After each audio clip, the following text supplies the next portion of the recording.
তো বন্ধুরা, পাঁচমেশালি সবজি মটরের ডাল বাটা দিয়ে এইভাবে একবার খেয়েই দেখুন। কথা দিলাম, মাছ মাংস কিন্তু একদমই ভুলে যাবেন। তো চলুন চটপট করে দেখে নিই। নমস্কার, কেমন আছেন সবাই? আর এম মধ্যবিত্ত গৃহবধূ চ্যানেলে সকলকে স্বাগত জানাই। গরম মোটামুটি একটুখানি কমেছে, তাও যেন মুখে একদম রুচি নেই। মাছ মাংস তো ভালোই লাগে না, আর একঘেয়ে ডাল সেটাও ভালো লাগে না। তার জন্য কিন্তু নিরামিষ সবজিটা মোটামুটি ভালো লাগে, আবার একঘেয়ে নিরামিষও ভালো লাগে না। তার জন্য কিন্তু এই যে নিয়ে নিয়েছি মটরের ডাল। তো চলুন আজকে মটরের ডাল দিয়ে পাঁচমেশালি সবজি বানাই। অসাধারণ লাগে খেতে, মাছ মাংস কিন্তু একদমই ভুলে যাবেন। নিয়ে নিয়েছি বরবটি, এখানে আছে সজনের ডাঁটা, আলু, পটল, আর এই যে দেখুন বেগুন। তো চলুন প্রথমে ভিজিয়ে রাখা মটরের ডালটা পিষে নিই। এদিকে দেখুন সজনের ডাঁটা আর বরবটি বাদে সবগুলো কিন্তু আমি ভেজে নেব। ভেজে নিলে টেস্টটা কিন্তু সুন্দর হবে। আপনারা কিন্তু এদিকে কাঁচাও দিতে পারেন, মানে ঝোলের উপরেও দিতে পারেন, কোনো অসুবিধা নেই। কিন্তু আমি একটু ভেজে নিচ্ছি, টেস্টটা কিন্তু খুব সুন্দর আসবে। যেহেতু বললাম গরমে কিছুই ভালো লাগবে না, সেহেতু কিন্তু এইভাবে খুব সুন্দর লাগবে, তাই একটুখানি সবগুলো ভেজে নেব। অল্প অল্প লবণ দিয়ে সবগুলোকেই কিন্তু ভেজে নিচ্ছি। প্রথমে আলু ভেজে নিই। ডালটা যখন আধা বাটা হয়ে যাবে, দিয়ে দেবো এর মধ্যে কিছু কাঁচা লঙ্কা। আবারও একটু পিষে নেব। দেখতেই পাচ্ছেন সম্পূর্ণ কিন্তু জল ছাড়া ভিজিয়ে রেখে যেই ডালটা ফুলে যাবে অমনি কিন্তু পিষে নিতে হবে, একদম জল ঝরিয়ে। নালে কিন্তু আমরা যে প্রসেসে বানাবো নিরামিষটা সেরকম কিন্তু হবে না। যেহেতু ঝোলের উপরে দেবো, এটা ভাজবো না, ভাজলে কিন্তু সেই টেস্টটা আসে না, অন্যরকম টেস্ট আসে। ভালো হোক মন্দ হোক অন্যরকম টেস্ট আসে, কিন্তু ঝোলের উপর দিলে কিন্তু একদমই আলাদা ফ্লেভার। তার জন্যই কিন্তু দেখতেই পাচ্ছেন একদম কিন্তু জল ছাড়া এরকম বেটে নিয়েছি। এবার এতে একটুখানি লবণ মিশিয়ে দিলাম। লবণ মিশিয়ে এটাকে কিন্তু ফেটিয়ে আমি একটু রেখে দেব। এদিকে দেখুন আলুটা কিন্তু ভাজা হয়ে গেছে। চলুন এবার আলুটা তুলে নিই।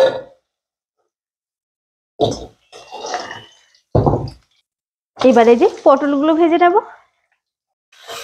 পটল ভাজা হয়ে গেছে, চলুন এবার এগুলোকে তুলে নিই। দেখতে পাচ্ছেন খুব একটা কিন্তু ভাজা না, একদমই কিন্তু হালকা মতো ভাজা। এই যে বেগুন ভেজে নেব।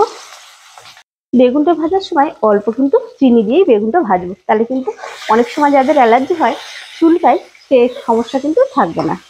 এদিকে অল্প কাঁচা লঙ্কা, একটুখানি আদা আর একটু জিরে গুঁড়ো দিয়ে বেটে নেব। তো বন্ধুরা, সব সবজিগুলো ভেজেছি, তাই দেখতেই পাচ্ছেন তেলটা কালো হয়ে গেছে। এবার দিয়ে দিলাম ওই তেলের মধ্যেই কিন্তু শুকনো লঙ্কা, পাঁচফোড়ন ফোড়ন দিয়ে দিলাম। এবার যে দুটো সবজি ভাজিনি সেই দুটো সবজি দিয়ে দিলাম। এটা দিয়ে কিন্তু আর বেশি নাড়াচাড়া করব না, এই এক দুবার নাড়াচাড়া করব হলুদ লবণ দেওয়া পর্যন্ত। দিয়ে দিলাম লবণ, এবার দিয়ে দিলাম হলুদ। ব্যাস, এই যে একটুখানি নাড়াচাড়া করলাম এইটাই, আর কিন্তু ভাজবো না। দিয়ে দিলাম সব সবজিগুলো। এটাও কিন্তু এক দুবার নাড়াচাড়া করেই কিন্তু এতে আমি জল দিয়ে দেব। দেখতেই পাচ্ছেন আমি কিন্তু বেশি নাড়াচাড়া করলাম না, জাস্ট মিশিয়ে নিলাম। এবার কিন্তু জলটা দিয়ে দিলাম। জলটা দেবেন একটুখানি বেশি, যেহেতু ডালগুলো এর উপরে দেবো, ডালের বড়া কিন্তু আমি করিনি, এর উপরেই দেবো। আর একটু জল এতে লাগবে। তো বন্ধুরা, আর একটু জল দিয়ে দিলাম। গ্যাসের ফ্লেম কিন্তু একদম হাইতেই থাকবে, সব সবজি আমার ভাজা, দুটো সবজি বাদে। তো ও দুটো কিন্তু এই ঝোলটাই হয়েই যাবে। তো চলুন এটাকে একটুখানি ঢেকে দেবো। তো বন্ধুরা, জল দেওয়ার সঙ্গে সঙ্গে ফোটার আগেই কিন্তু এই যে আমি পিষে রেখেছিলাম আদা, কাঁচা লঙ্কা আর জিরে, মানে জিরের গুঁড়োটা, সেটা কিন্তু দিয়ে দিলাম। মানে এটা দিয়ে কিন্তু আর কষানো লাগবে না। আদাটা কষালে অনেক সময় তিতো লাগে, তাই কষানো আমরা ঝোলের উপর দিলে কিন্তু সেটার একটা আলাদাই টেস্ট হয়। তো চলুন এবার আর একটু ঢেকে দিই। তো বন্ধুরা দেখবেন 2 থেকে 3 মিনিটের মধ্যেই কিন্তু এটা ফুটে যাবে, যেহেতু হাই ফ্লেমে রয়েছে। এবার কিন্তু ডালের বড়াটা দেব, তো সিম করে একটুখানি দেব। এখন কিন্তু আপনাদের ইচ্ছা মতো শেপ দিয়ে ডালের বড়াটা দিয়ে দেবেন। একটুখানি দূরে দূরে দেবেন, যদিও এটা কোনো অসুবিধা হবে না।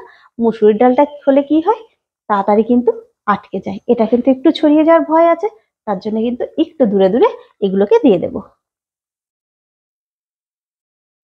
তো বন্ধুরা, সবগুলো কিন্তু দেওয়া কমপ্লিট। চলুন এবার এগুলোকে ঢেকে দেবো। একদম কিন্তু নাড়াচাড়া করা যাবে না, ওই 5 মিনিটের মধ্যে এটাই কিন্তু হাতও দেওয়া যাবে না।